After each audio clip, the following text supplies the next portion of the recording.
Radical. All right, we got some big time news. Big reveal. Robert Downey Jr. is officially back in the MCU.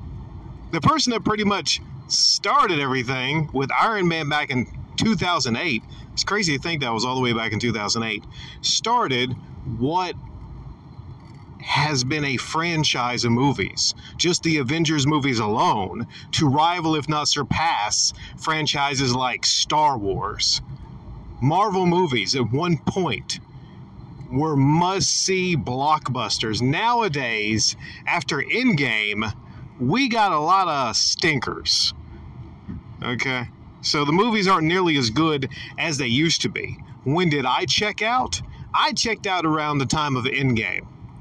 I loved Infinity War. Endgame, I liked.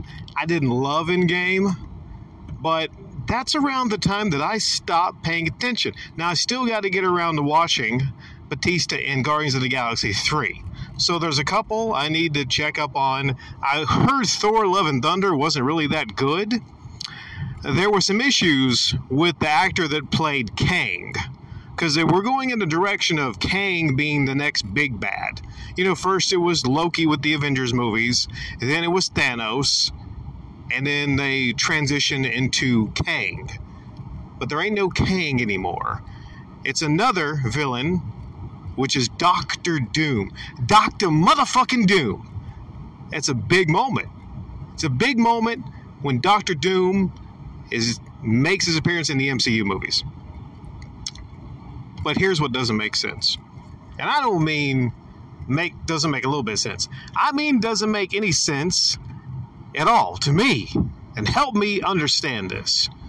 The actor that's going to be playing Doctor Doom is, behind the mask, Robert Downey Jr. What? What the fuck? I got excited to hear Robert Downey Jr. was coming back to the MCU.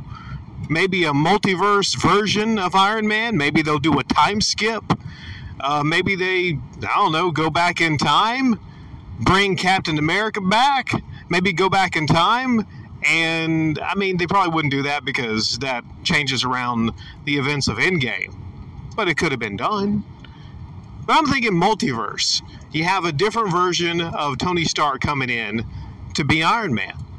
And it's, you know, Iron Man back. So that's a big moment, right? That might save the MCU. Would make sense. It would get a lot of interest back, but just doesn't make sense. Because now you're going to have Iron Man, Robert Downey Jr. playing as a villain. A villain that keeps his mask on most of the time. The only way it possibly makes sense is, I know in the comics, there are deep connections between Iron Man and Doctor Doom. I know at one point Doctor Doom took over for Iron Man when Tony Stark was in a coma. Other than that, unless they have some of a kind of a redemption arc where Doctor Doom becomes Iron Man, this has to lead back to Tony Stark being Iron Man. And maybe a happy ending to the character to where, at least the multiverse version, drives off into the sunset. Well, I don't know. That's what he did in some of the movies. He got in his supercar and he just drove off, I think, at the end of Iron Man 2. But also, it seems to me it fucking reeks of desperation, pure desperation, to do anything.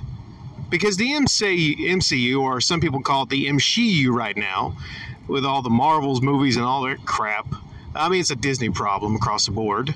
It seems like they're kind of getting the hint that maybe people don't fucking care about Captain Marvel. And these assortment of, female characters.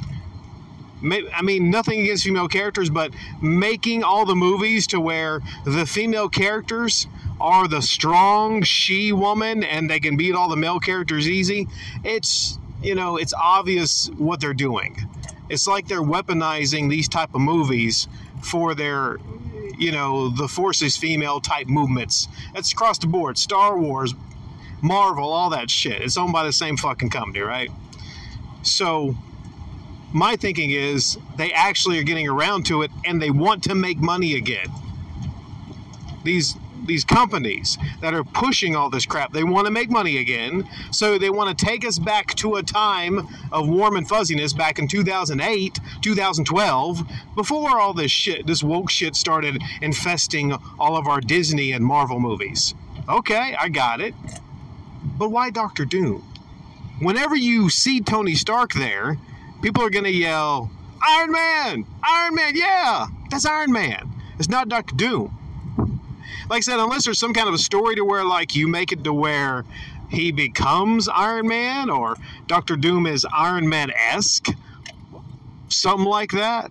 Because you have certain characters that are tied to certain actors that are tied to certain characters. Like, for instance, Hugh Jackman. That is Wolverine. That's Wolverine. Harrison Ford. That's Han Solo. Certain characters, you see them, and you're like, that's that guy. Not that they can't move on a little bit and be certain different characters. Like Robert Downey Jr., he was in Oppenheimer, right? Okay. But if you go back to the same universe, it doesn't make any sense to me.